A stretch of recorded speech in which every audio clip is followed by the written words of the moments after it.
नुकसान तो इतना नहीं होया। फायर ब्रिगेड वाले कैंप पर ना पहुंचते ना तो पूरे घर को आग लग जानी थी। तू बता तेरा एक्सीडेंट कैसे होया? बड़ी फिट किस्म की लड़की लाइन मार रही थी, बस उसी को देख के रोड क्रॉस कर रहा था और पीछे वाले ने पीछे से मुझे फुटपाथ के साथ पलस्तर कर दिया। चंगा होया, तेरे साथ ऐसे ही होना चाहिए था। कितना नुकसान हुआ है तुम दोनों का? बाजी जी, इसके तो गोडे पे चोट लगी है, मेरे घर का दरवाजा सड़ गया, मैं लतीफ को पैसे दे आई हूँ, आज बन जाएगा दरवाजा। अच्छा ठीक है, दरवाजे के पैसे मुझसे ले लेना। और तुम सता?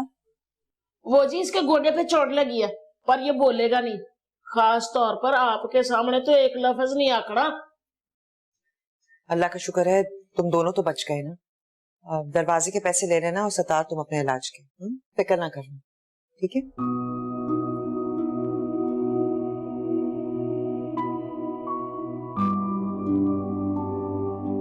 देखा बाजी कितनी चंगी है,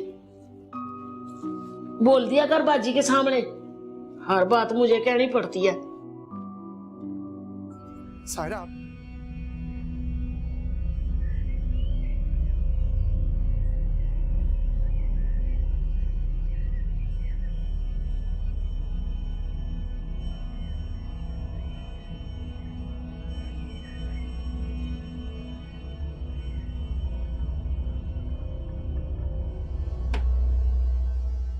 ये घर सिद्दीकी साहब के वालिद ने बनवाया था। इस घर में वो खुद, उनकी बेगम, एक बेटी नेहा और उनकी वालिदा रहा करती थीं। वो चाहते इस घर में दोबारा रौनक आ जाए, जैसी नेहा की शादी के दिनों में थी। आप पूरे घर को रंग करवा सकती हैं, इंटीरियर डिजाइनिंग करवा दें। सिद्दीकी साहब अब खुद कहाँ हैं? वो यहाँ नहीं है।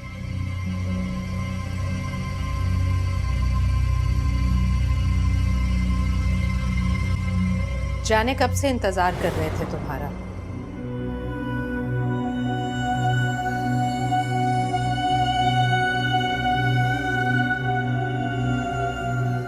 हमसे तो तुम्हारा गायबाना तारुफ था, हम इस्मत आ रहे हैं। और ये हमारी पोती नेहा, तुम हूबहू अपनी नानी शाहाना सैयद जैसी हो। आप उन्हें कैसे जानती हैं? शाहाना सैयद हमारी पड़ोसन थी। पार्टीशन के बाद पुरानी नुमाइश में बंगला मिला था हमें। यह उस जमाने की बात है जब तुम्हारे नाना सैयद अहमद फॉरेन मिनिस्ट्री में मुलाजिम थे। सुना है तुम्हारे नाना सैयद अहमद को मरने के बाद भी चैन नसीब नहीं हुआ।